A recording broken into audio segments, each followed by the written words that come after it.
Dhe është njëti person, se po thënë gjyqtar tjetër i asaj gjykate. Njëti gjyqtare. Genci, që ta kuptoj dhe publiku, se këtu nuk është çështja e fatit të Sali Berishës per se. Jo, ne po diskutojmë.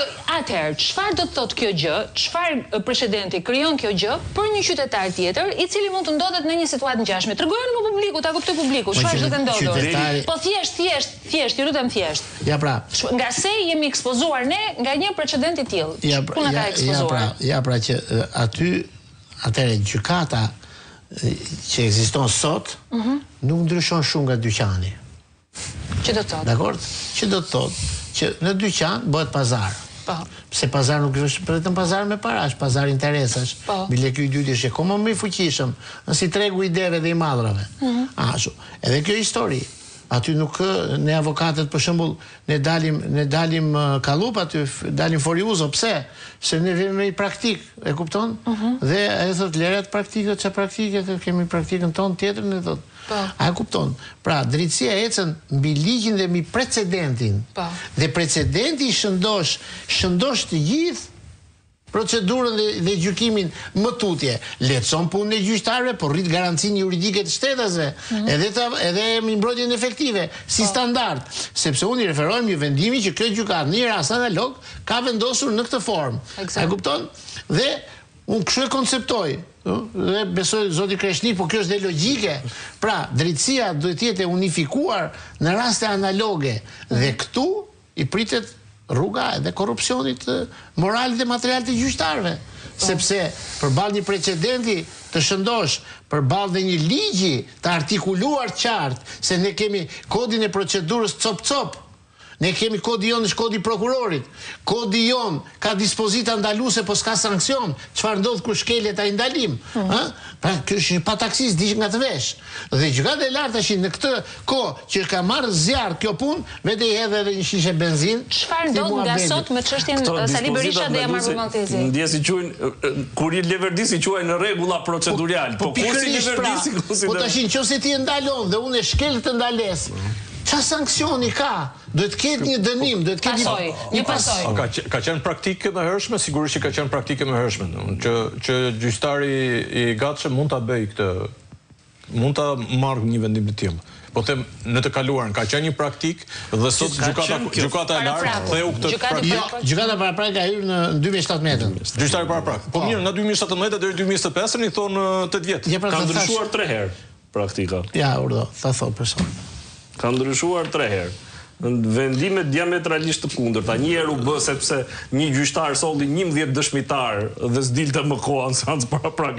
Ti pyesje se ai zoti Gjokuta e di më mirë se kushdo që 11 dëshmitar nuk i pyet dot në ritual të zakonshëm, jo në seancë paraprak. Po ajo është një muaj më, ne kemi për 7 muaj me çështjen e zotit Berisha. Domethënë raportet me ligjin mund ndryshojnë. Raportet me ligjit mund ndryshojnë për gjatë procesit dhe kjo konsolidon praktikën juridike për më pas.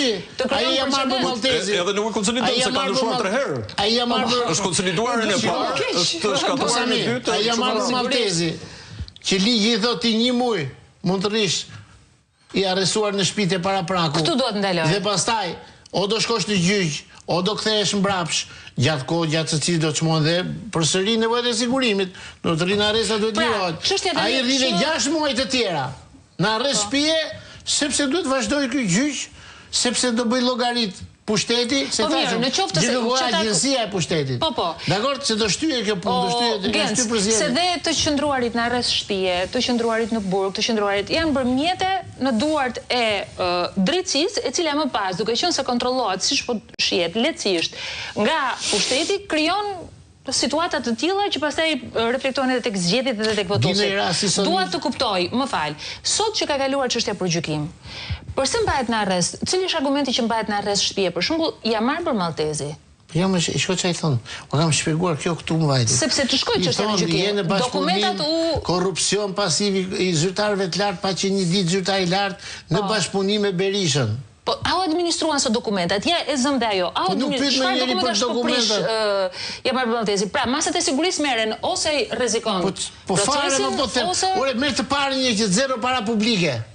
Shiko, të them ka dy vendime. Nuk ka probleme bashkëpunëtarë të Ka dy vendime të gjykatës lartë që janë vendime unifikues. Një është për vjedhjen duke shpërdoruar detyrën, zoti Gjokuda e di shumë mirë, një është për kontrabandën nga punonjës doganor. Të dy vendimet unifikuese e thon taksativisht. Taksativisht më e thon kështu, mund t'i nxjerrim, t'i publikojmë aty. Ti shofi dhe publiku që një subjekt i posaçëm mund të bashkëpunojë me një subjekt përgjithshëm vetëm nëse parashikohet rrethana bashkëpunimit në dispozitiv ose në rrethana të cilësuara, siç janë dy veprat penale, vjedhja duke shpërdoruar detyrën, që e ka në rrethan të cilësuar, dhe 178 kontrabanda nga punonjës doganore ka pjesë të dispozitivit. Ndryshe, këto dy subjekte, sepse është tash të bëjmë leksion të së drejtës penale, nuk mund bashkëpunojnë me njëri tjetrin. Me përjashtim të këtyre rasteve që sapo thash, tash nuk mund të ekzistojë bashkëpunimi si formë. Po pra po, i qartë. Pyetja tjetër. Ti thua pse rri, të të bëjmë pyetje? Patjetër. Nga gjithë që ke dëgjuar, se ju gazetarët ne di më shumë dosjet tona, ndërsa ju dini pak nga gjithë dosjet. Ke parti në një gjyqtar që ka fut dikë në burg në kundërshtim me ligjin, ti ta ketë ndjekur nga mbrapa atë. Vetëm gjyqtarët që kanë liruar janë fut burg. Edhe janë penalizuar. Domethënë që këtu fillon, po e futen burg janë rregull. Po e nxore ka problem. Ka probleme. E kupton? Që këtu fillon. I kthehemi rastit të zonjës Gjoka, sepse është një, po themi ne, rasti për të gjykuar për procesin, që do të thotë, e ka lë vetingun zonja Gjoka, me anë të mashtrimit siç po na rezulton, sepse nuk ka bërë një vetë deklarim. Që nga ky moment e tutje, kush e merr në shqyrtim, po themi ne, vimësin e aktivitetit si gjyqtare të zonjës Gjoka në momentin një sekond. Do të ndërhyj ILD-ja në fillim, sepse vendimet e KPA-s janë vendimet pa ankimushme. Pra në këtë kuptim, vetëm ndërhyrja e ILD-s Inspektoratit lartë drejtësisë mund ta rifusë si strukturë, mund ta rikthej për rishqyrtim dhe duke që unë nuk e diskutoj që është e vërtet. Mos përshkrimi një dënimi në formularin e vetdeklarimit përbën falsifikim të formularëve me mos veprim, është forma specifike e falsifikimit. Kush ja dërgon ILD-s këtë? Kush duhet të nisi ka marrë djenin edhe kemi nisur ne më gjitha. Mund të nisë me apostile. Kam përshtypjen që ILD-ja mund të nisë dhe apostile. Dhe sa kohë, procedura sa kohë merr? Sepse në të njëjtën kohë ne ka një parim, drejtësia e vonuar është drejtësia e munguar. Nesër ILD-ja vendos që po, kjo gjë është e vërtet, të largohet zonja Irena. Çfarë do të bëjë gjyqi i Sali Berishës? Ja, një sekond tash. Pra prandaj konstatimi i pavlefshmërisë dhe kushtet që nuk ka qenë gjyqtare i ngrejmë ne që këta i rrëzojnë sot. Dhe kjo vonesësh në këtë kuadër. Edhe vetingu që është bërë Irena Gjokës, është bërë kontroll i kontrolluar. Diçdo më thënë kontroll i kontrolluar? Pra, me anomali në xhep që të përdorë diku. Dhe i kanë thënë se këta e kanë ditur këtë muhabet, nuk e zbuluam ne këtë. Se dini vetëm ne këtë punë. Kjo është material shtrëngues. Ti do t'i bësh kjo i merr gjithë çështjet. Kjo është e tmerrshme, nuk e di, domethënë. Po, dhe çështjen e kishte dhe kjo procedurë, kjo do i ndërpresi mandatin e saj. Dhe do t'ja ndërpres mandatin me këtë arsyetim. Domethënë që kjo deri tash ka bërë gjyqtaren, po nuk ka qenë gjyqtare. Ka bërë sigurisht. Prit, pastaj ne do ta ngrejmë nga e para, besoj pavlefshmëritë me kërkesë të veçantë, se ne ja kërkuam kësaj, kjo thotë jo thotë. Jo thotë kjo e paraprakut. Do të kërkojmë në bazë atij vendimi, ne vërtetojmë faktin juridik të mos pasjes së kushteve për qenë gjyqtar. Dhe me pasoj, pavlefshmëri gjithë vendimeve që ka marrë. Gjykata los dhe me një standard që thot nga njerë do të përgjigjen për pavlefshmëritë dhe papërdorshmëritë, pavlefshmëritë të akteve, papërdorshmëritë të provave, do të përgjigjen me vendim përfundimtar. Pra, luajnë dhe me këtë lloj standardi. Po e di sa bëri kjo Kreshnik me rastin e zotit Berisha?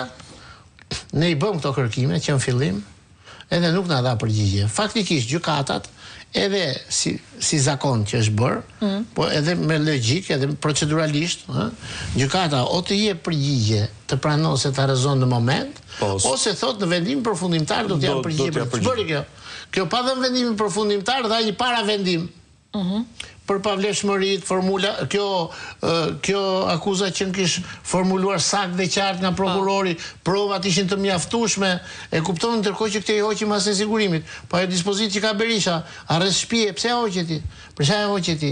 Çka ndryshuar kur ka qenë akuza e saktë? Atëherë kishte mbyll që atëherë, pse na do ngdis kokën, ka 7 muaj vetëm për arsye ligji e parashikon vetëm për arsye shëndetësore ose ndryshim kualifikimi. Tash, ç'është ky kontradikt, sepse ka një media, e kupton ti, një media që lexova çfarë, se nuk e përmend. Jo, më thuaj çfarë thoshte. Kur një pronarin e medias nuk e kupton. Jo e njoh për mirë edhe për keq. Mirë, më duhet argumenti. Mi po masollën dhe thot, si ka mundësi që Berisha kundërshton, thot, dërgimin në gjyq kur kjo gjyqtare thot i hoqi masën.